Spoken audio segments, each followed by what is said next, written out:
What's up, guys? So I just wanted to make a quick video tutorial on how to properly deadlift when it comes to using free weights, and just making sure that the movement is being executed properly.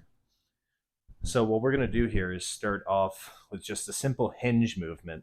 You can do this a couple of different ways. You can put your hands behind your head, put your hands at your chest, or whatever feels comfortable. I usually tell my clients to put their hands behind their head because this is going to isolate the lower body a little bit more. So what we want to do when we're hinging is just literally fold our body in half, right? So we're just going to push the butt straight back, slight bend on the knees.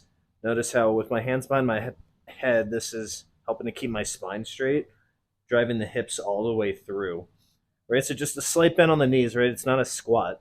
We want to really target the hamstrings and the posterior chain and the glutes and not necessarily the quads. So once we start to add in a weight to this, it's going to change the exercise a little bit because now we're front loaded as opposed to just being body weight with our hands behind our head. So let's give it a try with the kettlebell. Nothing too crazy, but first thing you're going to want to do when we're using a weight is roll back the shoulders down and back, all the way back, right? And from here, it's that same hinge movement. We're just pressing back the glutes straight back, driving all the way through, chest through the shoulders at the top. Squeeze your glutes each time to get a good contraction. You want to inhale on the way down, exhale on the way back up, right? Bam, right here, nice and slow. Drive the hips through. And that's just a short tutorial. Obviously, there's a lot of different ways that we can perform the hinge movement. A couple of different ways you can do it if you feel like that puts a lot of strain on your back would be a glute bridge. So let's go through that movement. What we're doing here is we're on the floor. We're going to draw our heels in as close to our glutes as possible.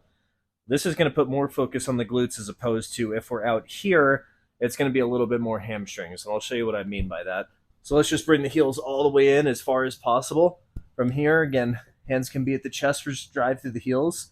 Squeeze the glutes. Notice this is still a hinge movement because my hips are hinging back, hinging up. This is just a little bit of a regression from a regular deadlift. So, like I was saying before, if you feel like a deadlift is putting a lot of pressure on your lower back, then at that point, maybe a glute bridge would be better. If I take my heels really far away from me out here and I press up, now I'm putting a lot of the focus on my hamstrings right here. And that's a great way you could start to work your hamstrings with just a body weight exercise. And then one more thing I want to mention on the deadlift is you essentially want to act like there is a wall straight behind you and you're using your butt to just push the wall back. So right there, that's our movement right there, okay? So a lot of times when people are doing deadlifts, they're doing this, and then it's kind of a combination of a squat and a deadlift.